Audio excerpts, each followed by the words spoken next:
Since May of this year, I've been transforming my Sprinter van to my very own tiny home on wheels.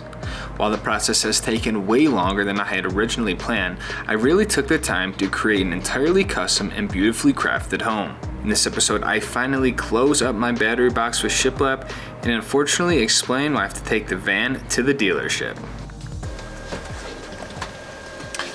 I've been spending the last few nights in the van.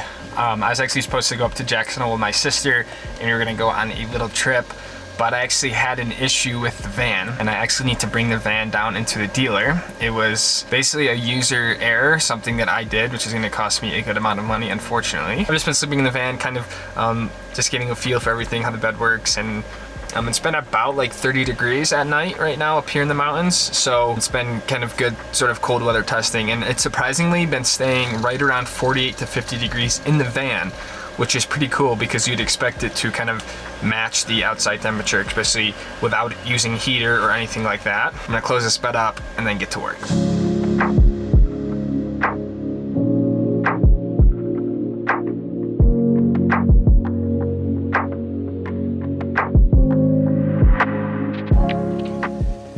So unfortunately, I think the van is going to be in the shop for, I would think, a few weeks. Not that the problem is very major by any means, but there's only a select few shops here in the Utah area that can service Sprinter vans that are actually certified by the dealer. What I mean by that is even at the Mercedes dealer, like in Salt Lake City, they don't even work on Sprinter vans. They, in essence, outsource it to other places and they certify them to actually work on the Sprinter vans because it's such a specialized sort of category within the Mercedes realm, if that makes sense. So there's a place called Warner Vans in Utah that not only does all the servicing for Sprinter vans, but they also have their own upfitting department and they build out vans as well. So unfortunately, it is quite possible that the trip I had planned with my sister, we were gonna go down to Arizona, might not be happening or might just be pushed back a little bit depending on this whole van situation. So I've just been trying to get the van all buttoned up before I bring it down there.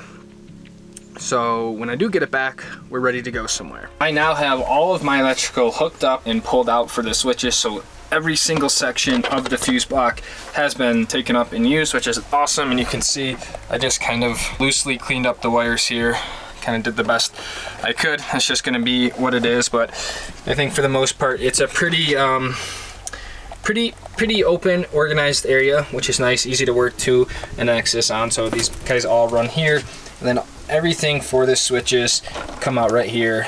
I did kind of do a video on this a few videos ago. So now that I basically have all of the electrical done and wired for good this time, knock on wood unless something else happens, I can now close up the battery box area there. I left that open because I was running the wires on top of the inverter, so I just wanted to have that access to make it a little bit easier. So I'm gonna kind of throw the ship up there, and it needs to kind of get repainted and everything like that, but it should really kind of button up the van with that piece right there all closed up. So I think that's my next task here for the day.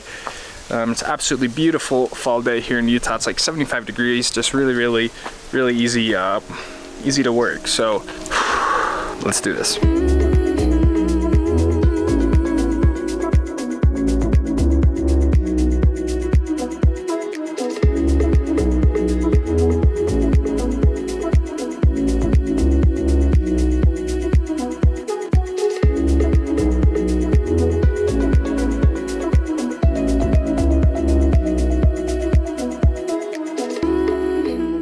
The battery box is all in. I painted it, basically finalized this whole thing, so it looks really nice. This is just a shiplap, the same thing that I used on the wall up there, but now it's all done. You can see I cut a little hole here for the inverter screen because this is kind of all you have to see what's going on with the inverter. So, and just look at the level of detail that went into making this. Literally just cut right around these little grooves. I'm really glad I did the shiplap and not just put a sheet of plywood there, because it really makes the van look a lot more finished when that's there. So sweet.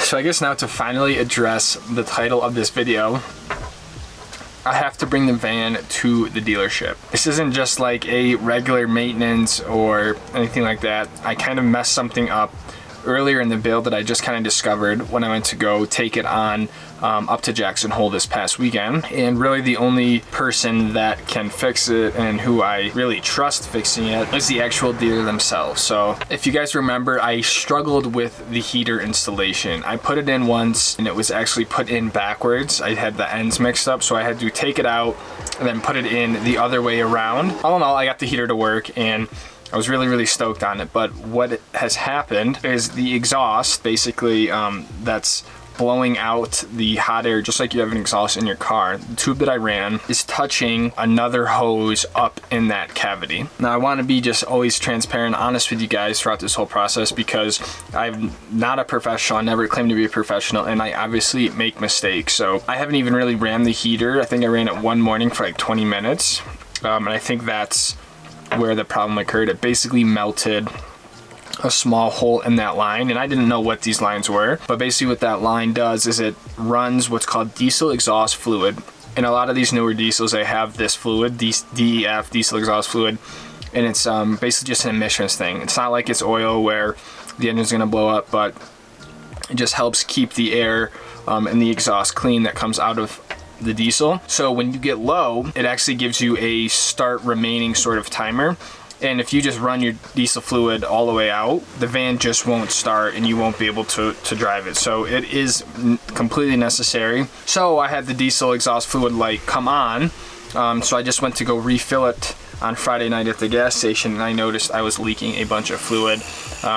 And after kind of seeing where the leak came from, that's how I saw that the actual exhaust from the heater melted a small hole into the DEF line. So not only is this probably going to be pretty expensive because I'm just going to the dealer, I am a little concerned that where I put the heater in general might not work. That's a big problem to me because I don't really know where else I would put it, and I've already ran the remote, I've ran all the wires for it to be there. So I'm just preparing for the absolute worst case. I won't have a heater in the van, which it's not the end of the world. There's other alternatives. The biggest priority is just getting this line fixed again so the van is like runnable, because right now I think I have like 8 starts remaining, and I don't know if like, yeah, just not running right now. But like I said, I make mistakes, and I obviously, looking back at it, I shouldn't have had that really touching it. I really was just unaware, and I just didn't think that that exhaust hose would get that hot. But again, looking back, it makes sense that it would, because it's all your exhaust. So there's probably gonna be some people who are like, wow, what an idiot. And trust me, I'm like that too, but like I said, I make mistakes, I'm learning, and it's like the first time I'm ever doing any of this stuff. So it'll get fixed. I'm just gonna have to pay for it, which is probably gonna cost like as much as the heater cost itself, which just absolutely sucks. But I hope that all makes sense.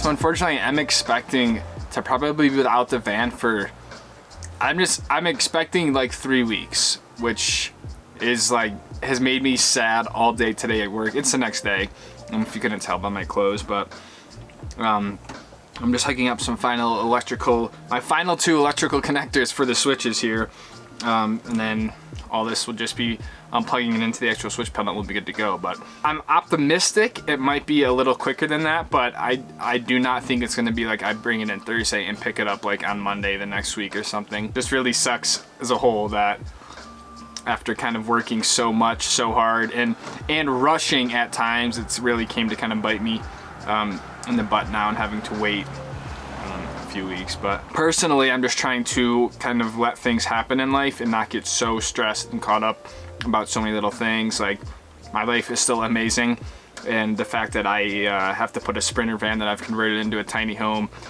into the shop for a few weeks, like, is definitely not the worst thing that could happen in the world. So always just trying to keep things in perspective, but it does kind of suck to be without this thing, but we'll get through it. Thank you guys for all your support. Thank you guys for understanding. Like I said, I'm not a professional, I'm never claiming to be a professional, and I make mistakes just like we are seeing here. So I will keep you guys updated with what happens to the van and kind of where we have to go from there. So thank you guys for watching another one of my episodes. I'll see all of you guys in the next episode. Take it easy, fam. I love all you guys. Peace out.